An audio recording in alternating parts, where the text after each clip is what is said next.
I wanted to dedicate tonight's class to two people that just passed away. Shlomo ben Binyamin Lazer, who maybe Firma is just coming on now.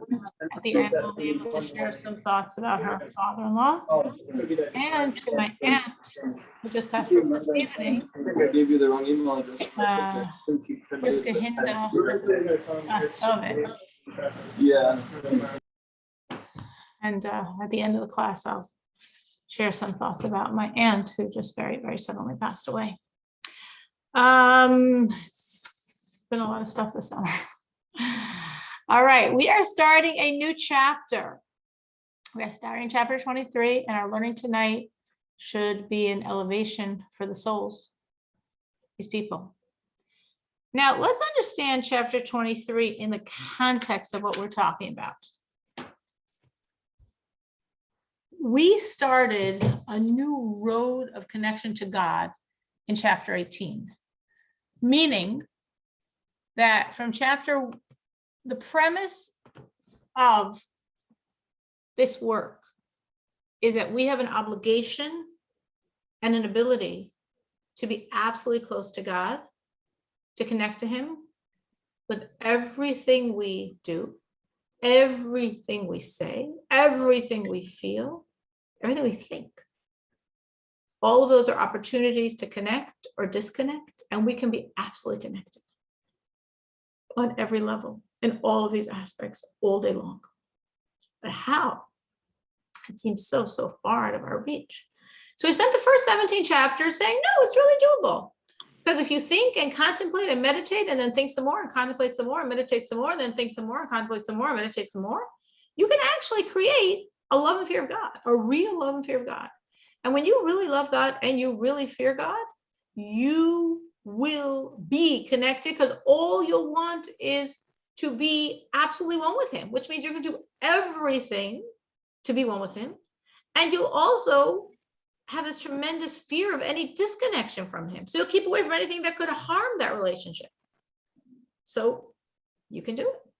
That was chapter 1 through 17 in a very small nutshell. And then when we finish that, we're like, wow, that's cool. But what if I don't have the ability, don't have the wisdom, don't have the time, don't have the knowledge, don't have the stamina, the mental endurance, maybe I'm a little ADHD or ADD, like how do I sit and learn and contemplate and meditate and contemplate and meditate and then sit and then learn and then contemplate and meditate for these vast stretches to create this enormous love and fear of God? It sounds great, but I don't think I can do it. So in chapter 18, the Rebbe said, well, there's actually another road. And that road is uncovering the natural love and fear you possess in your soul.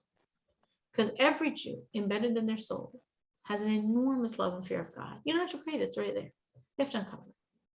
And we said chapter 18 and 19, speaking about this enormous love and fear and like really getting what it is and its nature and what it wants and how, except for one thing wasn't clear to us. But how do I access this on a regular basis? I understand the trigger for releasing this love and fear from the depth of my soul is a situation of self-sacrifice. And when I'm in a situation of self-sacrifice, boom, it comes out and it's enormous and it melts away all the impurities. It could melt away 60 years of impurities and dysfunctionality in my relationship to God. But how do I access that on a daily basis? And for that, we learned chapters 20, 21, and 22. And in chapters 20, 21, and 22, we said, let's understand this. Let's talk about the unity of God. And by the end of our 3-chapter discussion, we understood that all is God, that there's nothing but God, and that any denial of His oneness is idolatrous, which means any situation where I'm being tempted to deny His oneness is a situation of a possibility of sinning with idolatry. And if I have this possibility of sinning with idolatry, I'm going to self-sacrifice and not do it. And that actually is occurring every single time I sin.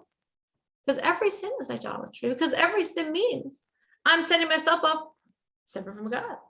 I exist. I exist separate from Him to the degree that I could go against Him, that I could choose not to obey Him, that I have my own will and I'm making my own choices and I understand what He wants and I'm choosing not to listen.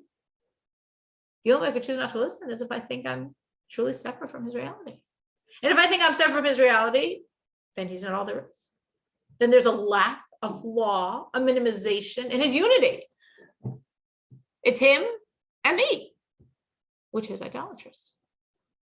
So if I reframe every one of my temptations that way, all day long, I'm being tempted not to sin with idolatry, which means all day long, that trigger for my love and fear, that situation of give into the idol or sacrifice and don't, which is the trigger to release this love and fear, I experience it all day long. I just never framed it that way. I never understood that gossiping is a form of idolatry, or not eating kosher is a form of idolatry, or not making a blessing is a form of idolatry.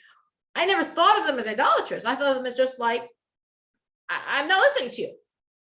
But the Rebbe says, what do you mean I'm not listening to you? I'm not listening to you means I'm separate from you. I'm separate from you means you're not the only thing there is. You're not the only thing there is. It means idolatry. So all day long, I have this possibility of such a sin, which means all day long, I have the opportunity to self-sacrifice and not give into it, which means all day long, I have the trigger to release this love and fear. And that's what we concluded at the end of chapter 22. And now we begin chapter 23. Chapter 23 seemingly has nothing to do with what we're talking about. Meaning we don't mention the word innate hidden love that we've been talking about since chapter 18. We don't mention it once in the whole chapter. It's like sort of coming from left field, but not at all. Because the purpose of chapter 23 is to explain to us in great detail how close we are to God when we serve him, how close we are when we do mitzvahs, when we do the commandments, and how even closer we are when we learn his Torah. Now, what does that have to do with anything? Well, remember, we said at the end of chapter 22 that every transgression is this potential idolatry. Is this saying I'm separate from God's existence? Is denying his oneness? So what happens when I do that? Well, what happens is you become very far from God. For the distance from God to be meaningful, we have to understand the potential of our closeness. Meaning the closer I can be, the more the distance hurts.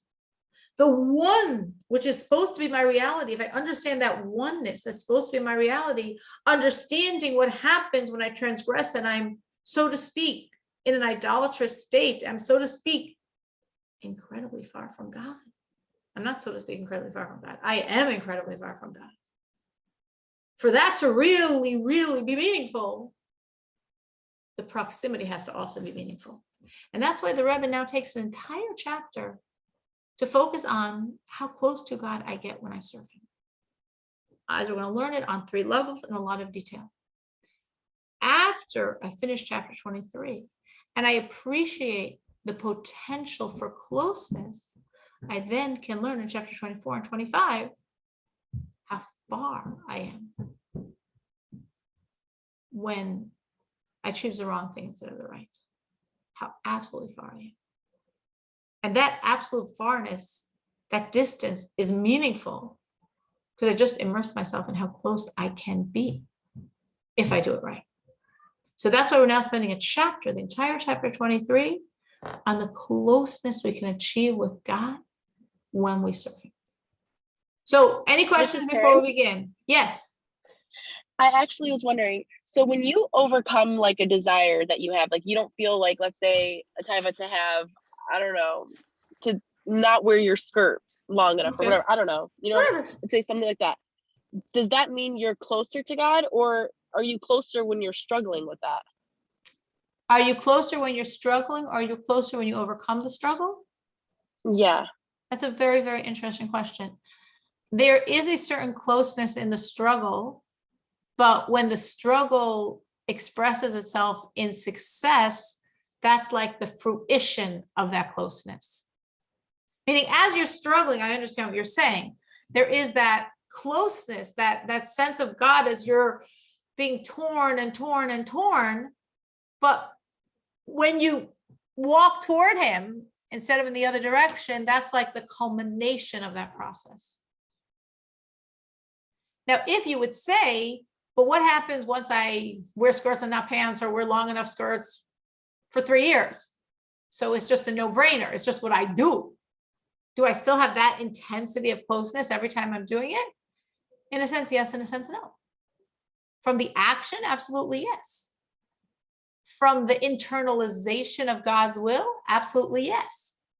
From the dearness to God of your sweating for him, no. So everything has its advantages.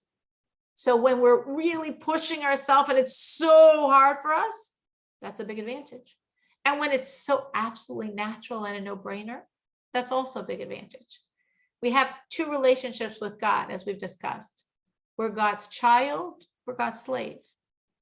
When serving God is absolutely natural, like breathing, that's me as God's child. When I really have to crush myself to do his will and not mine, that's me as God's slave. And God wants both. And both have advantages in terms of me and my relationship with him. Any other questions? Okay, so let's get started. Chapter 23. V'im kol hanal yuvam v'yivur heitev. So with everything said above, if we understood very well, b'tosefes bir, with an additional clarification, Masha Amru b'Zohar, that which they said in the Zohar, the most foundational work of Kabbalah, of esoteric wisdom, that Torah and God are absolutely one. Ubetikunim Pershu, and in Tikunim, which is another section of Zohar, Tikune Zohar, they explain, Deramach Pikudin, that the 248 commandments, Ina Ramach Evarim de Malka, are the 248 limbs of the king. So let's just explain what we said so far. We said this chapter is about closeness. It's about how close we are to God when we serve him. So what we're sketching out in the beginning, based on Kabbalistic thought, is that there's 2 dimensions to this closeness, based on if what we're doing is an act for God, a commandment, a mitzvah, or if what we're doing is studying his Torah, studying his will and wisdom. Because studying is something very different than the act of a commandment. And it achieves a far different and actually a far more inner bond. So conversely, the commandment is so important and so impactful on the world. So we got to do both. And I think the bottom line from what we're going to discuss here is it's important to study his Torah very much, to become very, very close. So we're very energized and very focused to do many, many, many commandments and turn over the world for God. But in this discussion, in this quotation of the Zohar, we're told actually it's 2 different dimensions. The Zohar said, Oraisa v'kuchabrichu kulochad. That is Aramaic. If it sounds off to you, it's Aramaic, it's not Hebrew. And what it means is Torah and God are absolutely one. About the commandments, this same Zohar in a different section says, Ramach pikudin inun ramach evarim demalka, which means the 248 commandments, because there are 248 biblical positive commandments. Biblically, there are 613 commandments. Of course, there are tens and tens of thousands added by the rabbis, and tens and tens of thousands of laws. But the actual root commandments, biblically, there are 613, 365 prohibitions, and 248 positive actions, meaning something we need to do or say or think or feel. 248. So in the Zohar, in a different section of Zohar, Tikkunei Zohar, it says, Ramach pikudin ina ramach evarim demalka. The 248 commandments are the 248 limbs of the king, limbs of God. So right away, we see there's a very different relationship when I'm learning Torah to God and when I'm doing his commandments to God. Because the Zohar said, Torah and God are absolutely one. One. There's nothing else I could say. It's one. Which would imply, as we're going to discuss at length in this chapter, that when I study his will and wisdom, when I study the Torah, I also become part of that oneness, which is what happens. The commandments are a step removed. because it doesn't say the commandments are one with God. It says the commandments are God's limbs. So now we're going to focus on what does it mean to be a limb? And what's the relationship of a person and their limb? Because that relationship of a person to his limb is going to be my relationship to God when I'm doing his commandments. And it's very close, unbelievably close. And Torah is even closer because Torah is not a limb. Torah is one.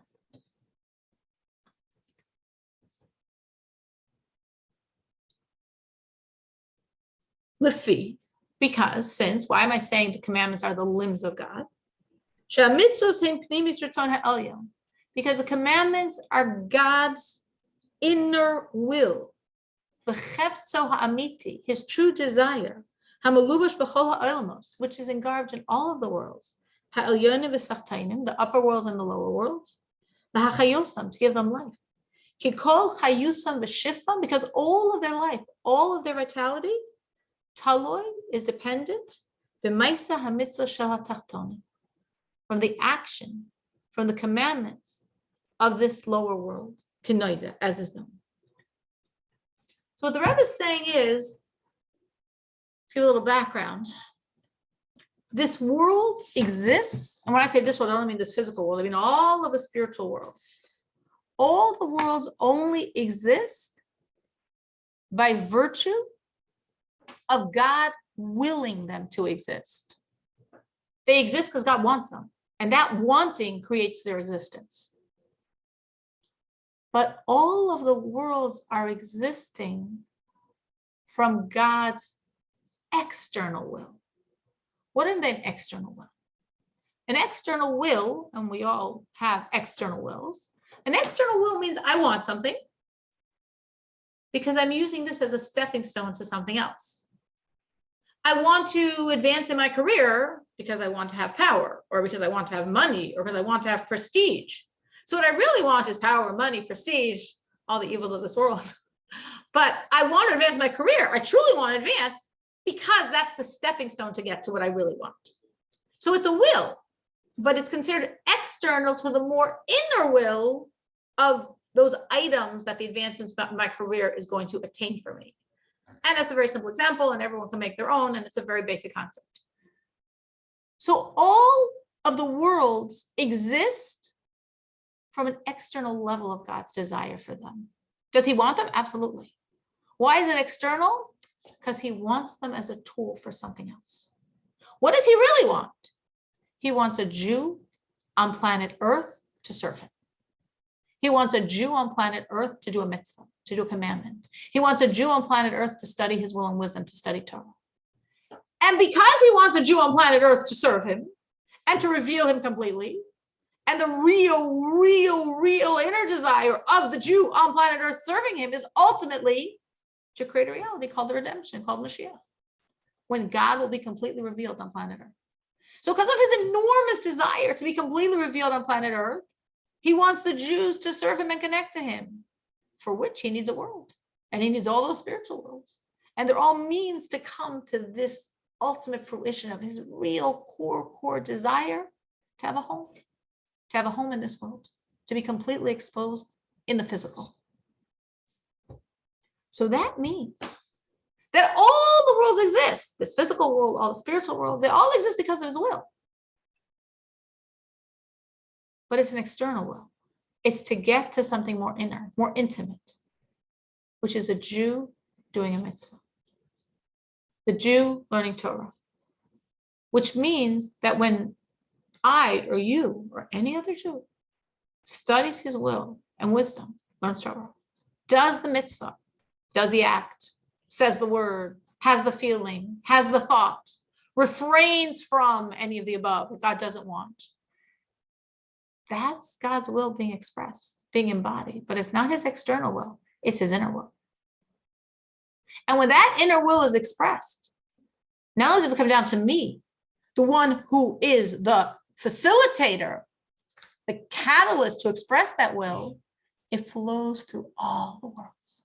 So all of the worlds are benefiting from my mitzvah because they're all getting an infusion of the real stuff, of God's inner will being expressed and embodied in the mitzvah. Heidi, what's your question? Thank you so much, Heidi, for allowing me to see your face. No problem. I wasn't sure if you saw my hand raised. I saw your hand We can do that. as I was doing my rant. Yes. Well, okay. So earlier on, like, or a couple seconds ago or something, when you were, I think like I had a thought that it was kind of confusing to me, the idea of like Hashem having like ulterior motives for like doing good. And you know what I mean? Like when you gave the example and you compared it, like initially it didn't sound like a very positive thing. Like you want to advance your career for like prestige and honor and this and that. I was trying to give something we could relate to. Not Okay. realistic. But like what are the, I don't know, like there's something about it, the idea of like Hashem having like ulterior motives that makes We it, mirror him. We have levels of will because he does. So when you use the word ulterior motive, it sounds negative. And maybe my example, I should have thought a little better and given a better example. But it would be the same thing like a person has a will to eat properly because they have an inner will to be healthy. They really aren't interested in the salad they're about to eat. But because of their inner will to be healthy, they create an external will for salad. okay.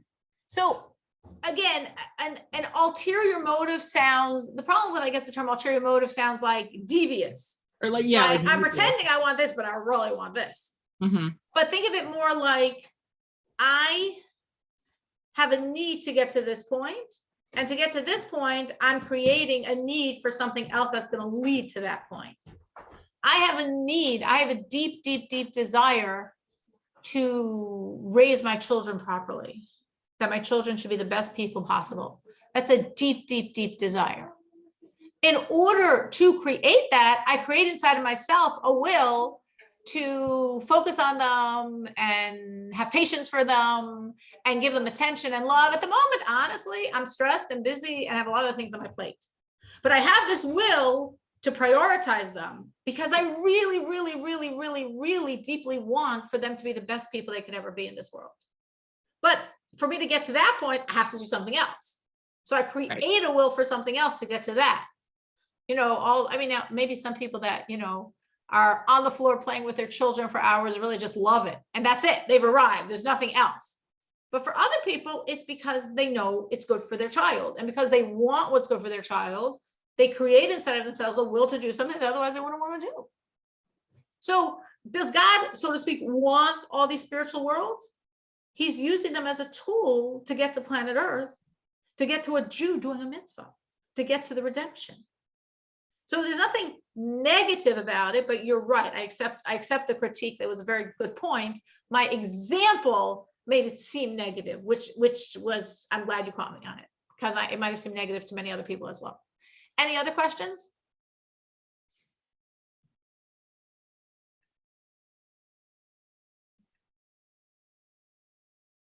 Heidi, any other questions, or that was good? Okay. Great. No, I lowered my hand. Good. I saw. Anyone else? Anyone else have any other questions on this?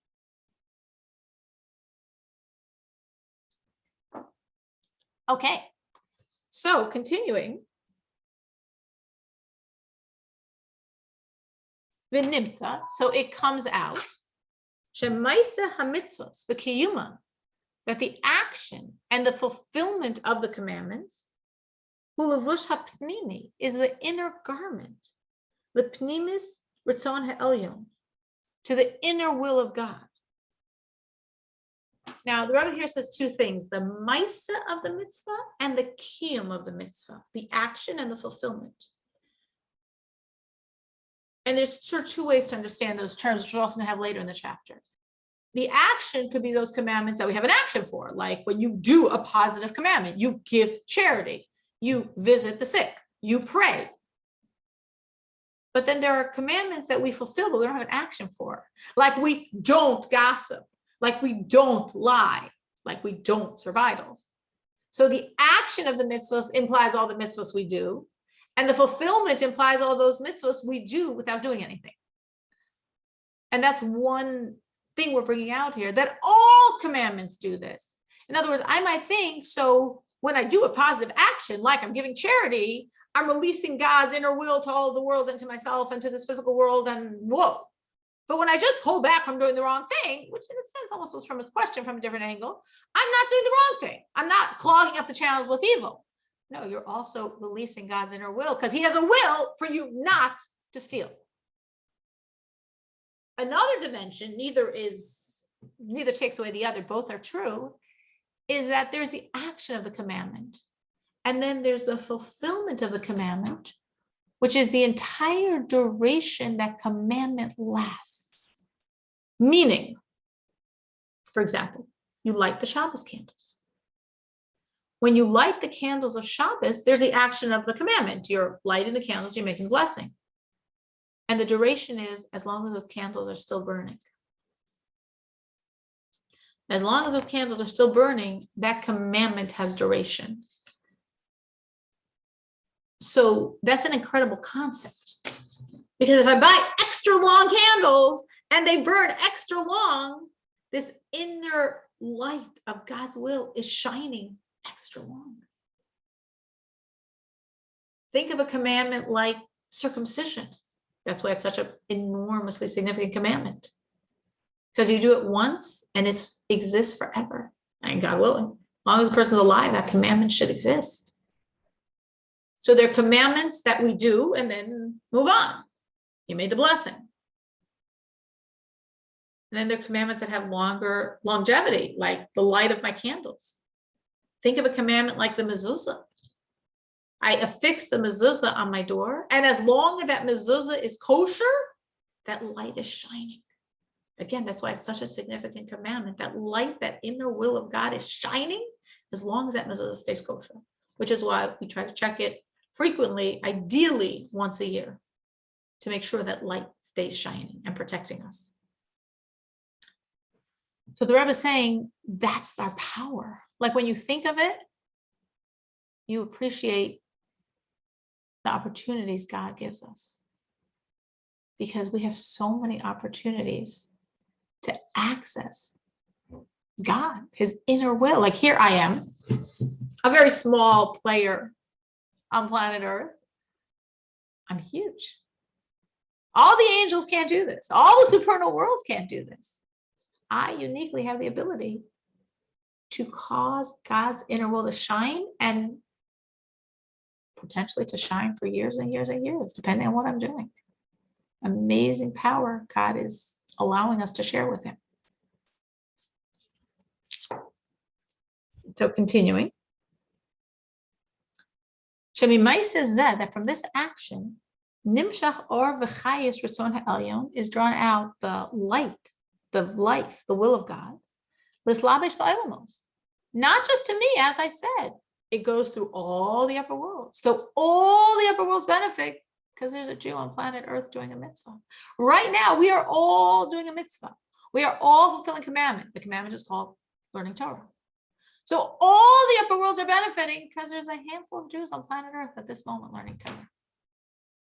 I'm sure there are many more. And each person, each group, each partnership, all the upper worlds are benefiting and this world is benefiting. And of course, primarily, I'm the recipient of this enormous infusion of God's inner will. And that's why, as we said in the Zohar, the commandments are called the limbs of the king being God. They're his limbs. Why does the Zohar use the metaphor of limbs? So the Rebbe explains, derech mashal, so to speak, just like the limbs of the body of the person, levush lenafsho, are the garment for his soul, ubetelim legamrei eleha, and are completely nullified to her, mikol v'kol, absolutely, ki miyad, because immediately, she'oila b'ritzono shel adam lifshot yodo raglo, that it comes to a man's mind to extend his hand, extend his foot. Hey, nishmos liftzona, take it miyad. It immediately happens. Blisham tzivoy v'amira lehen, without like a command. Okay, hand, move. No. Like exactly there, right angle. Oh, okay, look. I mean, that would be a very dysfunctional person, right? That doesn't happen when we are moving. We just move. Not only that, we don't sense any delay time. As we're moving our body, now I'm conscious of how I'm moving my hands. As we're moving our body, it just moves. There wasn't like that, the neurological impulses are so fast. I don't sense any delay time between wanting it and it happening. It seems instantly. As soon as I want it, boom, I'm doing it. So the Rebbe is saying, now that we explained what commandments are and how they access God's inner will, conversely to all of creation, to the angels, to the heavenly hosts, to all the spiritual worlds, to our physical world, to all the physicality in our world, everything in all of creation, in this physical world and all the upper worlds, is all a level of God's external will. I want this to get what I really want. And the mitzvah is an inner will. That's what he really wants. And that mitzvah is called his limb. Because, the Rebbe says, just as by me, human, we all have limbs, my limb is so attuned to me, it's so expressive of me, that as soon as I want, it fulfills. Again, in a healthy person, in a healthy body, hopefully all of us, and anyone else that listens to the class, you want and your body responds. You don't tell your body what to do. There's no delay time between your wanting and the body saying, I guess I'll listen to you this time. Your body just naturally expresses your will. Because your body is so fused with your will that the will automatically, instantly pulsates through that limb. And that's what's happening with every commandment. The commandment is so fused with God's inner will. It's so nullified to God's inner will that the will pulsates through that commandment. And that's why as you do the commandment, there comes out shining this intensity of the most inner will of God with every single commandment. Every commandment you do by refraining, it's all expressive of this enormous desire. This is exactly what I want. That's why, a person could look at Jewish law as like, oh, that's boring. Guess what? Jewish law is telling you exactly what God wants. Exactly his will is encoded in every single detail of precisely like this. And no, not now, not here, not like that, like this.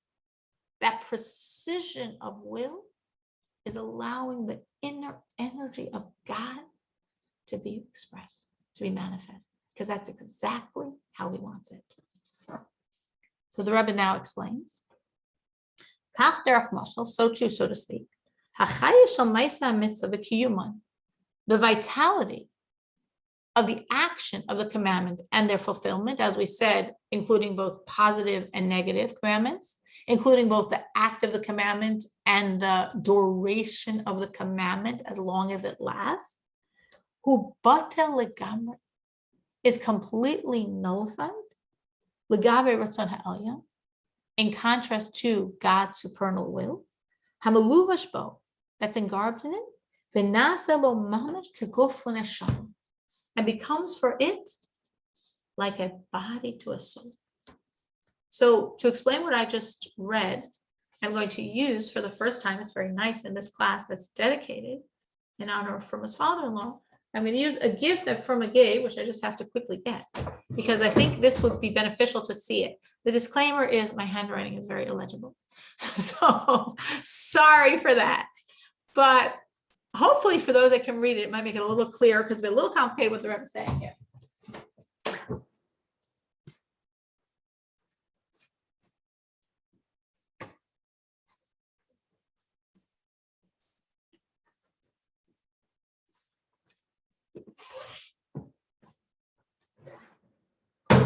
We have the magic of a whiteboard. And now I'm looking for the magic of the markers to the whiteboard, but I do have others. So I'm going to get those others. If the second I can't find that these. Shouldn't be so like thought out to like think of this in advance or anything like that.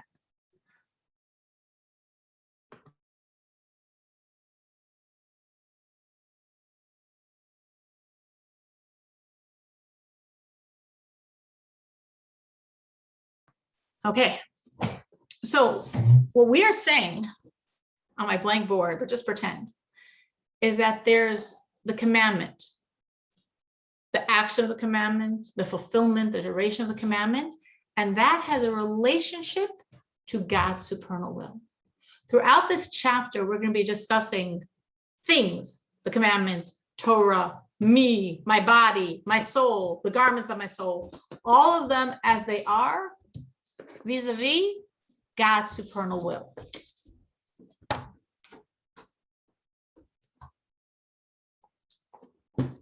This is trying to be very clear, but I'm sure it's not.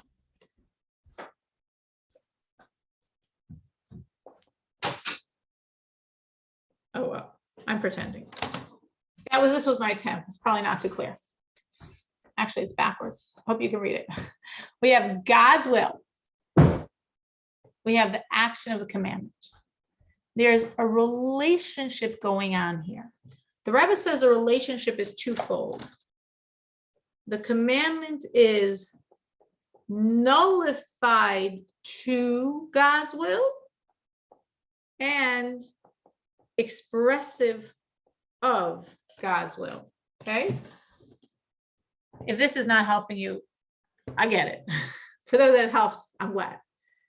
God's will is expressed through the commandment. The commandment is expressive of God's will. The commandment is nullified to God's will. This is the spiral.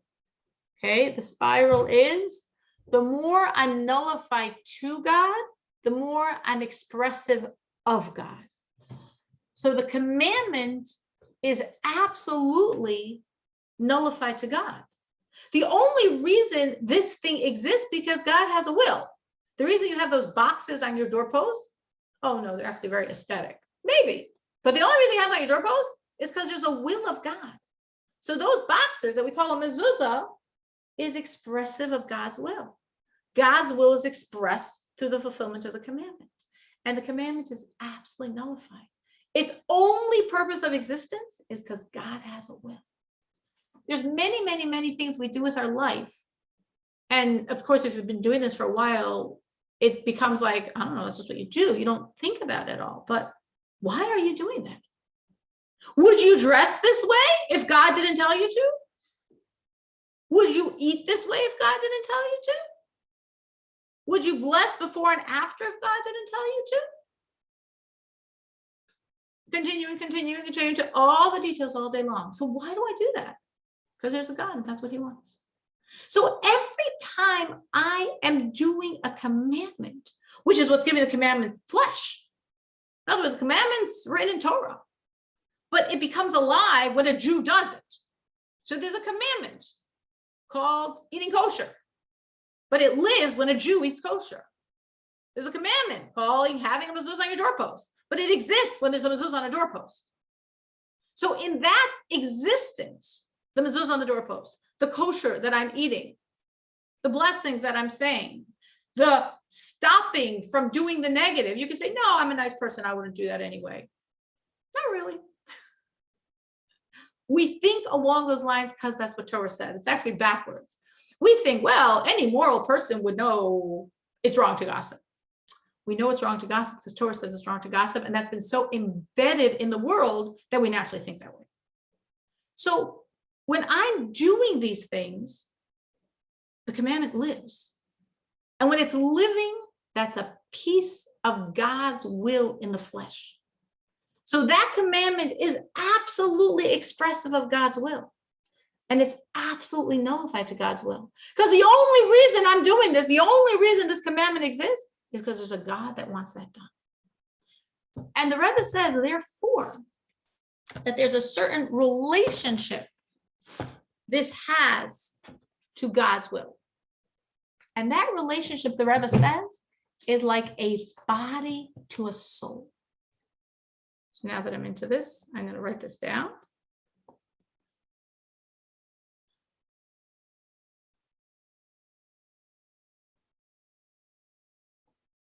All right. As the body to the soul, I hope this is legible. Hope is it helping someone. so is the commandment to the will of God. The commandment is like the body. The will of God is like the soul. There's a relationship between our body and soul, and that's a relationship of the commandment to the will of God. So what is the relationship of our body to our soul? Well, they're two very separate things. The body's a piece of physicality. The soul is a piece of God. True, they're very different. But there's an absolute synergy of the two. The body can't exist without a soul. If there's no soul, the body has no life. And the soul can't function without a body. If there's no body, the soul has no ability to function in this world. So the body and soul are two very separate things that are absolutely one to the degree that neither could truly exist without the other. And that's the relationship of God's will to the commandment. Very different. This is the will of God, and this is a commandment. This is a mezuzah. This is the kosher food. So different. But yet, so one. Because the only way God's will can be expressed is if there's this piece of physicality. And this piece of physicality is so nullified and one that it has no existence without God's will. No functionality, except there's a will of God for it to be. Any questions on this? Because we're going to have many levels of understanding this throughout the chapter, and that's why I wanted to do this really, hopefully clearly. I don't know if this was written out so clearly, but any questions? Yes, Heidi. So is it fair to say that like another way to say what you're saying is that it's like using something very mundane for like a holier purpose? Meaning like, so the connection, so the commandment is to the will of God as the body is to the soul. So like a commandment, like if we like take God out of the picture, like let's say like building a hut in our backyard, like that's kind of weird, and meaningless in a way. And we would never do it. Right. Exactly. Right. It's like taking something like very mundane and exactly. Commandments are generally very mundane. That's right. The uniqueness of the commandments. That's the uniqueness of Judaism in a sense. That God wants the mundane. He wants every drop of our physical existence. And every drop of the mundane becomes sacred when we infuse it with a purpose, with a point of being expressive of God. So that hut in my backyard, if I build it according to Jewish law, and it exists for the days of the holiday of Sukkot, suddenly is infused and is an expression of God's inner will. If I built in December, it would be this meaningless hut. But when I build it for the right time and use it the right way, suddenly here's God's will shining through the fabric of this physicality. And that's what God wants. God wants the physical. We're told we crave physical because God craves physical. God wants the physical, and he gets it when we serve him through it. Any other questions? I'm wondering, how does this connect with the last chapter? I kind of lost the connection. So the connection is that we ended the last chapter by saying that every potential transgression is a danger. It's a danger of my disconnection to God because it's a danger of idolatry. It's idolatrous because I'm saying something exists besides God, myself. That was the end. That was the final point we got to in the last chapter, which is very significant. Now, what the Rebbe wants to discuss, and he's going to spend 2 chapters discussing, 24 and 25, is the intensity of separation that happens every time I succumb to that idolatry of self. To appreciate how painful that is, to appreciate how much I don't want to be separate, I'm first focusing on how close I can get to God. The more connection is real to me, the more disconnection is real and painful and something I'm going to avoid at all cost. So the Rebbe, so to speak, this entire chapter is like parenthetical, but it's a very important parenthesis. Like I don't talk about the innate love or fear or self-sacrifice or idolatry the entire chapter. I'm going to pick that up in chapter 24. But the entire chapter is very much part of this train of thought, because now that I'm aware that every time I misstep from God's will, it's the challenge of idolatry, So I served idols. What do you mean, so you served idols? You're disconnected from God. You're idolatrous. So I'm disconnected from God temporarily. It's worth it. Really? To understand how much it's not worth it, I want you to understand how close you could be. And if you know how close you could be, you really don't want to be separate. So that's what we're focusing on in this chapter, how close we can be with God every point of our service. Any other questions? Okay, so continuing this idea. V'chein, and not only is the commandment, it's shining so much I'm not reading it, that mezuzah, that kosher food, that modest attire, like a body to a soul, also parts of me are as one with God's will, like the body is to the soul when I'm doing that commandment. And also the most lowest garment expression of the godly soul, Sheba Adam, of man, of the Jew, mitzvah, which is fulfilling and doing the commandment, the power of action of the soul, is engarbed in the action of the mitzvah, and also becomes like a body to a soul to God's will. It becomes completely nullified to God's will. So now we're going to expand this a little more. We're going to say, first we said the commandment itself. I'm trying to write this a little more clearly here. The commandment. Now we're saying the soul garment that's doing the mitzvah are to the will of God, or as I'm writing it, trying now to write it bigger, like the body to the soul. Okay? This is what the Rebbe added. Until now, we said the commandment has this dual relationship with the will of God.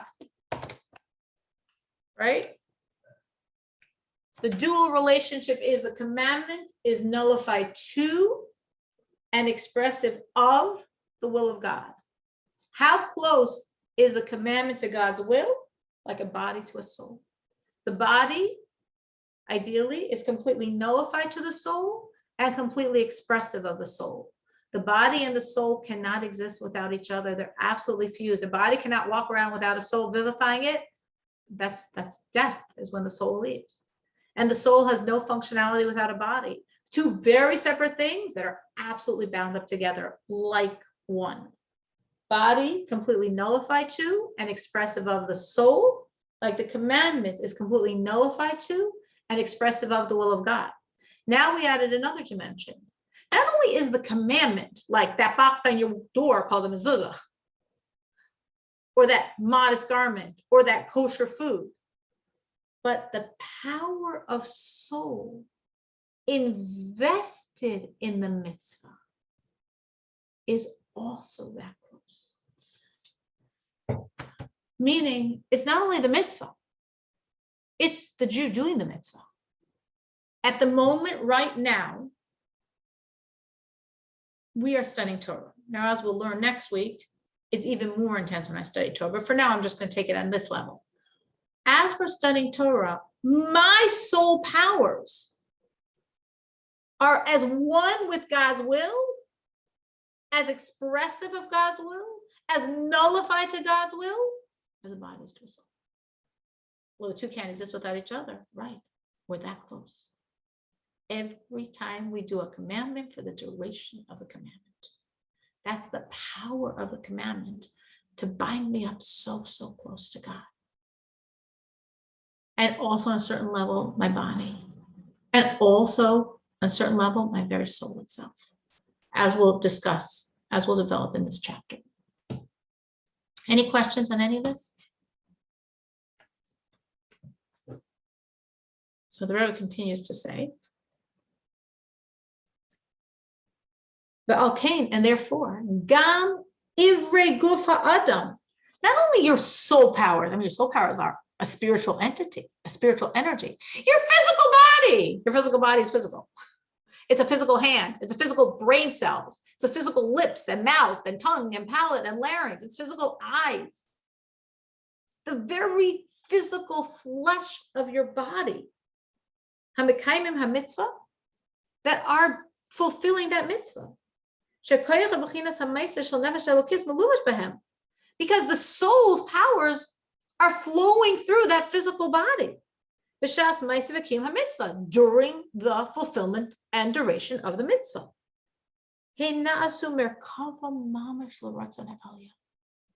That body part doing that mitzvah is as one with God. Now we create a slightly different metaphor, as a chariot to a rider,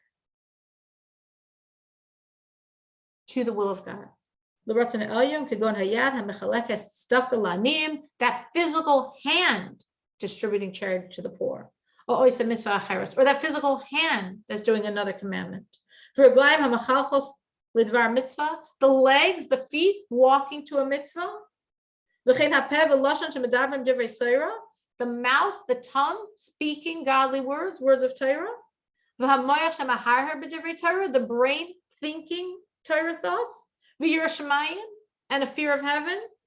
The greatness of God. What the Rebbe is saying here is, in a sense, even more unbelievable. Because now we're talking about physicality, my body, which is physical. When I'm saying the powers of my soul are as one with the will of God, like body to soul, well, I mean, the powers of my soul, it's a soul, it's very spiritual. Now I'm talking about this, literally this physical flesh. The body part doing the commandment is, again, same relationship, is as nullified to and expressive of the will of God, like the Rebbe uses the word chariot. I'll use the word car for our convenience. The car to the driver. That's an updated version of chariot to rider.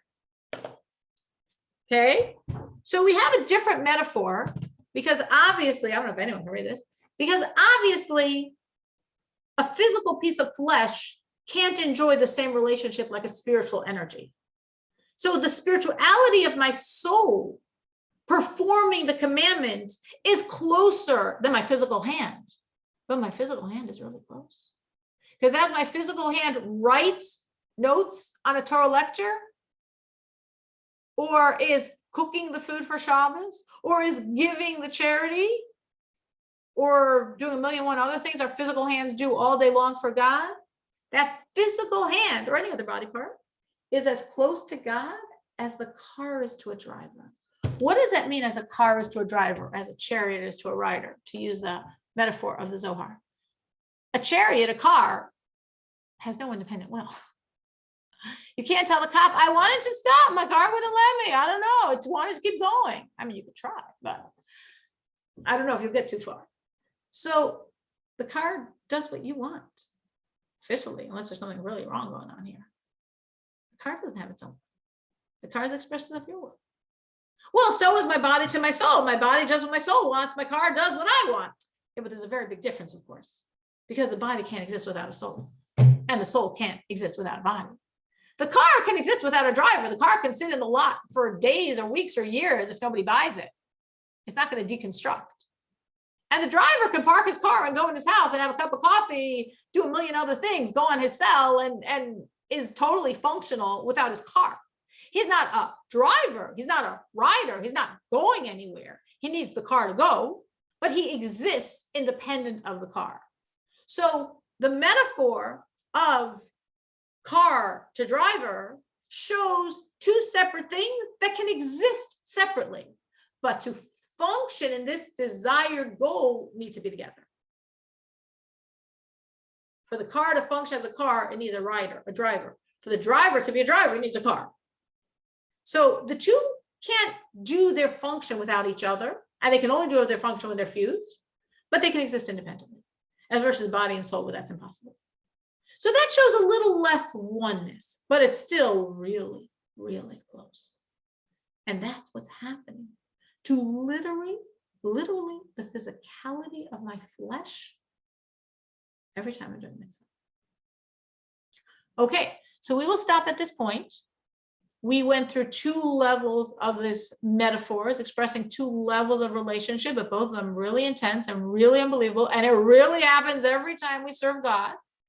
And next week, we'll learn an even deeper level that happens uniquely when we study his Torah. Froma, would you share for us some thoughts about your father-in-law? Not putting you on the spot. Yeah, no, I know. I'm not like Lisa apologized, but it was really overdone yesterday and she had a migraine, so she couldn't come on. But I was going to send her the recording of the class. But thank you for this gift of being able to send him a gift of learning Torah in his name, in his memory. So yeah, it is a little bit like a not thought out, and I'm pretty tired, but I'm going to say a few things about my father-in-law. That his show, so that, I was very big on bringing him, like food for Yom Tov, or bring him Shabbos, or bring him gifts like that he was extremely appreciative of. And I'm sure he's extremely appreciative of this gift of learning Torah in his memory. So my father-in-law, I think when I think of him, I think of a fighter. He was a soldier. And he, in general, he was a very strong and fearless person, and very, very proud Jew. And when I mean that, I mean like when he had to face the hardest challenges in life, he never was afraid. And like when he was when he was fighting, he wasn't afraid because he trusted in God and knew that if his time wasn't up, then it would not be. And he was not afraid facing the greatest challenges in life, being one of them when he had to face the sickness that he said he was going to fight it. He never gave up a fight, and he never quit, and he was going to fight it. And his main reason, he said, for wanting to fight to live is that for his grandchildren, for those Fridays that his grandchildren called to wish him a good Shabbos. And for that alone, it was worth his fight for life. And really, when he knew that his end was near, he wasn't afraid to face death either, which I think is extremely shows how brave he was. And when he and the day before he passed away, his grandsons were there to put on tefillin with him. And he said that I still have what to accomplish here. So even with those last minutes, like you're saying, what we can accomplish with the body with a soul in a body, to put on tefillin that last time, he expressed how powerful that was. And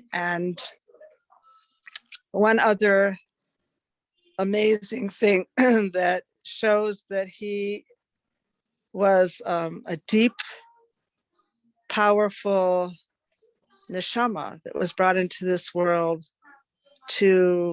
for every one of those mitzvahs that he did, that he ended up coming to a place where he worked really hard, and he worked really hard as an electrical engineer, and then saving business, like really worked hard in the business world, and saw that as what true success was. But later on, he acknowledged that true success was having children and grandchildren that stood up for their values, their beliefs, and were so exceptional in their honoring him, like nothing he had seen by any other of his friends. And so to realize what true value is the life that is emes, is serving Hashem. And, I think that's a taste of this extraordinary neshama who gave a very strong example of that, of values, doing what's right, and fighting for what's right, and not being intimidated. And for us in this world, we can be intimidated by a million things. But if we're really serving Hashem, then the world doesn't intimidate us, and we do what we have to do because we just trust and believe in a power above us. So there is nothing to fear in this world. So I think I'm putting on the spot. That's what I'm gonna. Beautiful. I mean, it's flowing so much. You're giving us such a picture of him. That's very special and very beautiful. It's very beautiful, very, very moving. And his soul should have a tremendous aliyah, a tremendous elevation, which it definitely has every single time his children and grandchildren and great grandchildren are serving God. So your father-in-law is very blessed. He's got a lot of progeny that serve God, and every action is just helping him. It's amazing. Very blessed. I didn't know this when I sent out about the class, so I didn't write it, but unfortunately, between the time when I sent it out and the class, my aunt passed away. So I also wanted to dedicate this class to her, as I said in the beginning, Rivka Hinda, daughter of David, Rivka Hinda Bas David. And I also wanted to share a little bit about my aunt, which again, also it's not very coherent because it's so raw. But I know the reason why I want to share is because when we share about someone that passes away and someone else takes a lesson from this or is inspired to live from someone else's example, this helps the departed. So just as what Firma said was very powerful. I also want to share a few thoughts about my aunt. I love her very much. She's a very warm, caring person, very nurturing, very, very family oriented, completely there for her children and extended family or niece. I don't know. As someone you know a lot, you see a lot of different aspects of them. So I'm just going to highlight a few that have to do with maybe we could say the more religious elements. I remember once I was very impressed with her because we would talk a lot. I mean, I'm believe in family. I prioritize family, so I call my family, and so we talked a lot over many years. Many conversations. I don't even remember the window dressing around it, but she was talking about like how she was really working on herself not to gossip. And I was so impressed because, okay, so I'm a religious person. As a religious person, I know you're not allowed to gossip. And I also work on myself not to gossip. But I was just so impressed that just in her own natural way, she had such a strong sense of morality, of right and wrong. It wasn't just like peripheral. Yeah, of course, everyone understands it's wrong to gossip. But she understood it so much. It was so much a part of her vision of right and wrong, her innate morality, that she was really working on herself very hard because, of course, it's a very natural tendency to not gossip. And I think that was really her. She just was so in tune. She was so naturally in tune to all the things that we work on. She was very natural about it without the education or the opportunities we might have. Remember at one point I started, I don't remember, a number of years ago, I started sending her a text. I started sending a few people I'm close to a text to tell them what time the Shabbos comes in to light the candles. And right away, I remember her telling me, oh, I'm going to forward this to another friend of mine that would also really appreciate this. And again, it was just it was so natural. It was just like, obviously. Now, I would also do that, but I'm doing it from training and from understanding and by her, it was just so obvious that that's how you behave. She was just a good person. And a good person, oh, this benefits me. It could benefit someone else. Okay. You're sending it to me. I'm going to, pay forward. I'm going to send it to someone else who just, because I know it's going to help her. She did some things that weren't so easy for her. For me, I remember I've written a book that I'm still in the process of proofing because I take a long time on these things.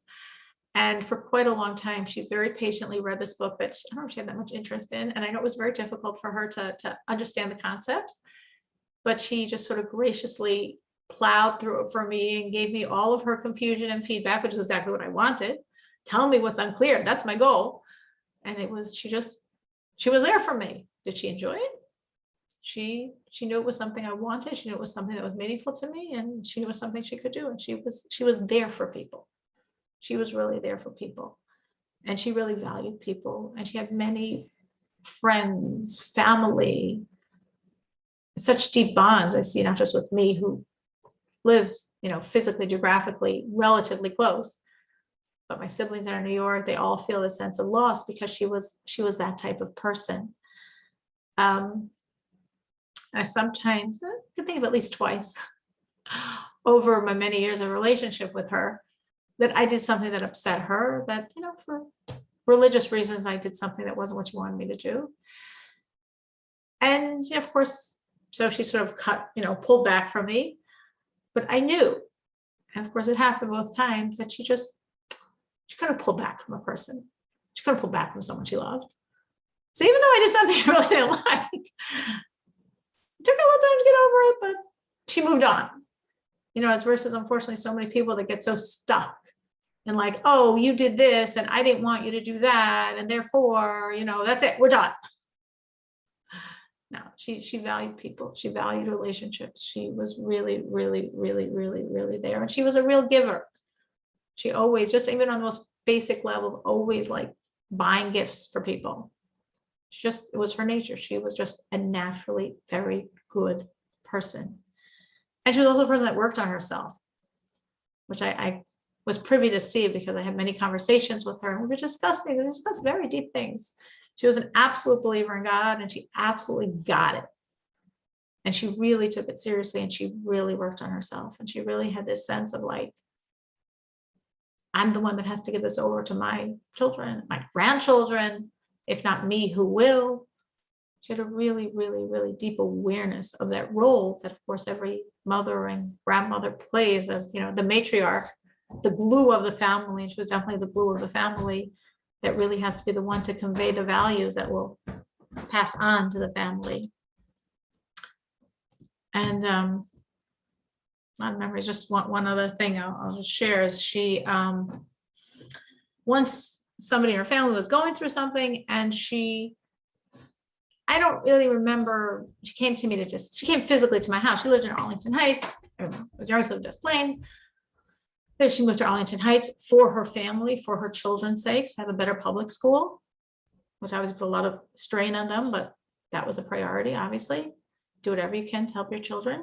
She did many, many, many, many things. I remember I was always in awe, like one of her children that was involved in a certain sport, and she would spend hours, an enormous investment of money, and hours just like watching every minute. I'm like, oh my gosh, like I would never do that. By her, it wasn't even a question. It wasn't even like, she didn't like, it wasn't something impressive. It was like, what else would you do? But anyway, so someone in her family was going through something very hard, and she came to me, I guess, to discuss it. And I think my point was that for her to write into the Lubavitcher Rebbe over this. But before we did that, I was showing her a book in English. I remember the book. It was 365 Meditations, which is a nicely written in English, just 365 different ideas from the Lubavitcher Rebbe. And she sort of just randomly opened up the book, and she started reading, and she was like, oh my gosh, look. Because the page she opened up to was exactly discussing her issue and giving her a suggestion, giving her an advice how to handle the situation. And she was so overwhelmed because she so clearly saw this is the word of God. And so often for so many people from that type of background, they're like, oh yeah, that's sort of weird, and like move on. She took it so seriously that she ordered for herself a copy of the book. And she took it so seriously that she reached out to the author of the book to share with him what happened and to talk to him about it, because she so got it.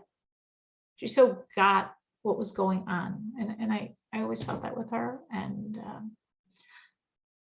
just another, her soul should have an elevation, and a very good person. So I'm sure it's going to very quickly go through all the processes and have that elevation. And I'm looking forward for coming back. Because that's, of course, what we want. We don't want them to have lots of elevations. We want them back. And we should have that very, very, very, very soon. Anyone have something to share? Any miracles they want to share? Anything positive after we discussed with two beautiful people that just passed away? Anyone have anything to share? An opportunity to thank God? Hi, it's Dottie. Hi, Hi. Dottie. Hi. So, something very, very happy happened at Faggy. We lost Faggy about a month ago. And today her daughter, Hannah Bassman, became engaged. Yes. So, her mother, I know, is smiling from heaven that her daughter has found her Bashert, and it's going to be hard, the wedding without Faggy there. But I wonder, I think she's going to be there in spirit. Anyway, so it's She will You know, definitely be there with the parents, grandparents, and great-grandparents. oh man, All come to the wedding. oh man. There's this loss, and then there's the renewal. It's just, life is just, the circle goes round and round. So anyways, it was a bright spot in the day, to hear such a nice It news. was. So I'm grateful that her daughter found somebody wonderful, and that Faggy will, from heaven, give them blessings. Absolutely, she definitely is. She definitely is. Thank you. Thank you for reminding us of that amazing good. Anyone else? Awesome. Anyone else have something they'd like to share? Okay, so we will stop at this point. Thank you so much for joining. Thank you for being part of the elevation of the soul from his father-in-law and of my aunt. And thank you for participating in the class. Looking forward to next week, and we should have a good week full of Oh, man, good, thank you. revealed good, like Dottie's saying. Right. Engagements, joy. That's what we want to be doing, celebrating good. Thank you so much.